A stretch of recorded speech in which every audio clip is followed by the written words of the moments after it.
अदिति मेरी सहयोगी और ज्यादा जानकारी के साथ इस वक्त जुड़ चुकी है। अदिति, जो 4 बजे का समय था, अब संभवतः 6:30 बजे उसे लेकर वोटिंग होगी और गृह मंत्री अमित शाह जो कहेंगे वो फाइनल वक्तव्य एक तरीके से सदन में माना जाए, जिसके बाद पक्ष में वोटिंग होगी। 2/3 मिल पाता है या नहीं, या फिर विपक्ष में ज्यादा वोट पड़ेंगे बिल के, ये देखना होगा। और बड़ी दिलचस्प बातें गृह मंत्री अमित शाह के संबोधन में शामिल रहेंगी, इस बात की पूरी संभावना है। प्रधानमंत्री नरेंद्र मोदी ने अपने संबोधन में कहा था कि बाकी की सारी बातें अमित भाई आपको बताएंगे। कल बीच में ये क्लैरिटी जिसका आप जिक्र कर रही हैं कि उत्तर और दक्षिण की सीटों के नापतोल में कोई भी भेदभाव नहीं होगा, ये भी कल अमित शाह ने बीच में उठकर इस बात को क्लैरिटी किया था, क्योंकि डीएमके और दक्षिण के राज्य लगातार इसको लेकर एक मसला बना रहे थे।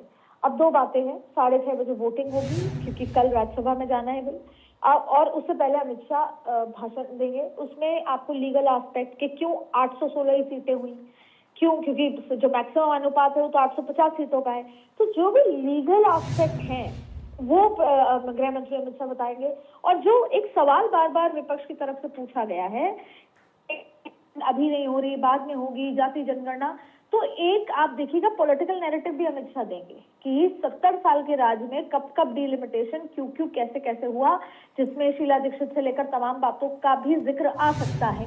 यानी कि कहीं ना कहीं जो अमित शाह का अंदाज होता है विपक्ष को हर बार जब वो सत्ता में थी एक्सपोज करने का, ये भी आपको देखेंगे। तो आपको लीगल एस्पेक्ट दिखेंगे, आपको बहुत प्रैक्टिकल एस्पेक्ट के साथ साथ आपको पॉलिटिकल एस्पेक्ट उनके भाषण में मिलेंगे। इसलिए बहुत इंपॉर्टेंट हो जाएगी उनकी स्पीच इस बिल को समझने के लिए, आगे के लिए भी।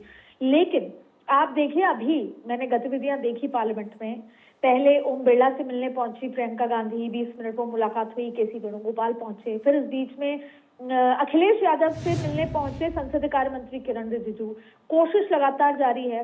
फिर एक इमोशनल चिट्ठी प्रधानमंत्री नरेंद्र मोदी की आती है सभी सांसदों को लेकर, क्योंकि और जो राहुल गांधी का जो अंदाज था, तेवर था, उसे साफ नजर आ रहा है कि सहमति नहीं बन पाई और ये बिल गिर जाएगा। लेकिन इसका जो नैरेटिव और परसेप्शन सेट होगा वो एक अलग मुद्दा है। लेकिन उससे पहले बीजेपी पूरी कोशिश करके देश की महिलाओं के अंदर ये सेंटिमेंट भरना चाहते हैं कि हमने सब कुछ कोशिश की लेकिन बिल पास नहीं हुआ। अदिति, इसी जरा नैरेटिव पे आ जाते हैं, क्योंकि एक बात और जो कही गई वो ये कि इन्हें 2/3 बहुमत, जाहिर है कि संशोधन बिल को जब आपको पारित कराना होगा आपको 2/3 बहुमत चाहिए। अब 2/3 बहुमत नहीं है ऐसा कहा जा रहा है। नैरेटिव पर ही आ जाते हैं, उसी परसेप्शन पर आ जाते हैं। अगर ये बिल पारित हो जाता है तो पक्ष का क्या नैरेटिव सेट होगा, विपक्ष का क्या नैरेटिव सेट होगा, और अगर ये बिल गिर जाता है तो पक्ष का नैरेटिव क्या सेट होगा और विपक्ष का क्या नैरेटिव सेट होगा। इन सब के बीच में जो महिलाएं हमेशा से पिसती आई हैं वो फिर पिसेंगी।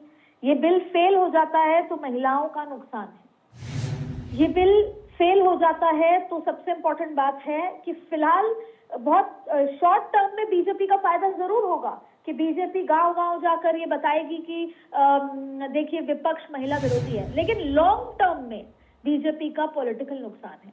अब अगर ये बिल अगर फेल होता है तो विपक्ष का भी लॉन्ग टर्म पॉलिटिकल फायदा है। मैं आपको बात कर रही हूँ डिलिमिटेशन की। लेकिन अगर ये बिल पास हो जाता है, जिसके चांसेस कम हैं, तो जाहिर तौर पे महिलाओं की जीत होगी। ये शुरुआत है उनकी सशक्तिकरण की, या यूं कह ले उनके राजनीतिक दरवाजा खुलने की, और इसमें बीजेपी का लॉन्ग शॉर्ट टर्म हर तरीके का फायदा होगा। लेकिन क्योंकि चांसेस है बिल गिरेगा, तो आप ये पूछ रही हैं कि महिला आरक्षण बिल से किसको फायदा किसको नुकसान है, तो ये बिल गिरेगा तो फिर इसमें विपक्ष का लॉन्ग टर्म पॉलिटिकल फायदा होगा, जो कि 2029 में। लेकिन बीजेपी को आप इतना कमतर नहीं आंक सकती। वो इसका भी नैरेटिव गांव-गांव, बंगाल से लेकर देश भर में ये बनाएगा कि आज महिलाओं का 33% आरक्षण होता अगर विपक्ष आड़े नहीं आता। और ये आपको चुनावी रैलियों में सुनने को आज ये बिल के गिरने के साथ ही मिलना शुरू हो जाएगा। लेकिन अदिति, अगर डीलिमिटेशन को लेकर जो विपक्ष की तरफ से विरोध है, कह रहे हैं कि परिसीमन जो है वो बहुत गलत तरीके से, गलत समय पर किया जा रहा है, तरीके को लेकर भी गृह मंत्री अमित शाह ने सारा क्लैरिफिकेशन दे दिया। कल प्रधानमंत्री मोदी ने क्रेडिट पर कह दिया कि भाई अगर आपको क्रेडिट चाहिए तो मैं आपको क्रेडिट का ब्लैंक चेक देने के लिए तैयार हूं।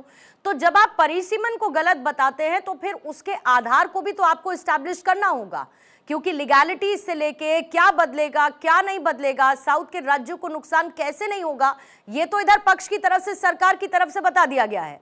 अब विपक्ष उसको जस्टिफाई कैसे करेगा अगर डिलिमिटेशन का यूं ही विरोध करता रहा तो? देखिए, राहुल गांधी ने जस्टिफाई किया अब इसको समझने की जरूरत है। डिलिमिटेशन कोई संवैधानिक प्रक्रिया है, जैसे सेंसस एक संवैधानिक प्रक्रिया है, जाति जनगणना एक संवैधानिक प्रक्रिया है, कभी कोरोना के नाम पे नहीं हुई तो कभी किसी वजह से नहीं हुई, ये सब जरूरी है। जैसे ही आप पूर्णिमा, अगर बहुत आम उदाहरण ये है कि घर में जब मेंबर्स बढ़ जाते हैं तो हम बड़ा घर लेने की तैयारी करते हैं, ठीक वैसे ही जैसे ही आबादी बढ़ती है तो यानी कि अगर एक सांसद, आप सोचिए कि किसी एक लोकसभा में अगर 15 लाख लोग हैं तो उनको सांसद एड्रेस करेगा, और किसी एक विधान लोकसभा में 25 लाख लोग हैं तो उसको एड्रेस करेगा। तो जहां पे आबादी कम होगी सांसद उसको ज्यादा एड्रेस कर पाएगा। तो परिसीमन एक प्रक्रिया है जो होनी चाहिए। जैसे सेंसस से आपको पता होना चाहिए कि कितनी जनसंख्या है, फिर जाति जनसंख्या पता होनी चाहिए, वैसे ही परिसीमन भी समय समय पर होना चाहिए। लेकिन विपक्ष ये कह रहा है कि परिसीमन करने के पीछे की नीयत राजनीतिक है, और इसीलिए ये आरोप गौरव गोगोई ने लगाया, और इसीलिए राहुल गांधी ने एक मैप को ट्वीट करा और ये कहा कि परिसीमन गलत तरीके से हुआ है, और इसमें पर्टिकुलर एक समुदाय या एक धर्म के लोगों को एक तरफ कर दिया गया है। अब ये डिबेटेबल सब्जेक्ट है, और इसीलिए शायद विपक्ष कह रहा है कि सर्वदलीय बैठक बुलाइए, लेकिन परिसीमन पर, सेंसस पर और जाति जनगणना पर कोई सवाल नहीं उठा सकता। ये एक संवैधानिक प्रक्रिया है जो कि सरकार कह रही है होगी, समय के हिसाब से होगी, ये रातों रात नहीं हो सकती, इसमें 2-3 साल का समय लगेगा, और सरकार वेट नहीं करना चाहती महिला आरक्षण के लिए। और विपक्ष कह रहा है या तो आप 543 सीटों पे करा लीजिए, वरना आप 2026 के बाद जब भी पूरा होता है ये प्रोसेस उसके बाद कराइए, यानी 2034 तक वापस एक बार फिर वेट करना होगा। सवाल यह है पूर्णिमा कि आप पूछिए कि क्या आप 2034 तक वेट करने को तैयार हैं? हाँ तो बात अलग है, ना तो बात अलग है। ये सब नैरेटिव की लड़ाई है। बीजेपी ने कांग्रेस ने 2 चीजें कही हैं जो आज राहुल गांधी ने कहा कि अगर जाति जनगणना हो जाएगी तो ओबीसी को भी इसमें आप अनुपात के लिहाज से आरक्षण दे पाएंगे। लेकिन अदिति, फिर संशोधन का स्कोप तो हमेशा ही है ना। अभी आप 2011 के, अभी 1971 के आधार पर लोकसभा और राज्यसभा में या विधानसभाओं में नंबर ऑफ सीट्स हैं। 2011 के सेंसस के हिसाब से ये आगे का डिलिमिटेशन करना चाहते हैं। जब सेंसस की प्रक्रिया पूरी हो जाएगी, क्योंकि सेंसस और डिलिमिटेशन दोनों एक गाड़ी के आप 2 पहिए समान तौर पर कह सकते हैं, दोनों ही संवैधानिक हैं, दोनों ही समय समय पर होनी चाहिए। लेकिन अगर डिले रहा और 2011 के बाद से हमारे यहाँ सेंसस नहीं हुआ, जाति आधारित गणना नहीं हुई जो इस सेंसस के साथ होनी भी है, तो फिर सरकार के पास तो संशोधन करने का अवसर आगे भी है। तो क्यों ना उससे पहले एक क्रांतिकारी फैसले को अमली जामा पहनाया जाए और महिलाओं को 33% का उनका अधिकार दे दिया जाए। अच्छा, आपकी तरफ सुझाव होगा, काश बात आप कह रहे हैं वो काश संसदीय कार्य मंत्री यही बात विपक्ष को समझा सकते कि हम फिर संशोधन कर देंगे, उसकी कोई एक क्या होता है कि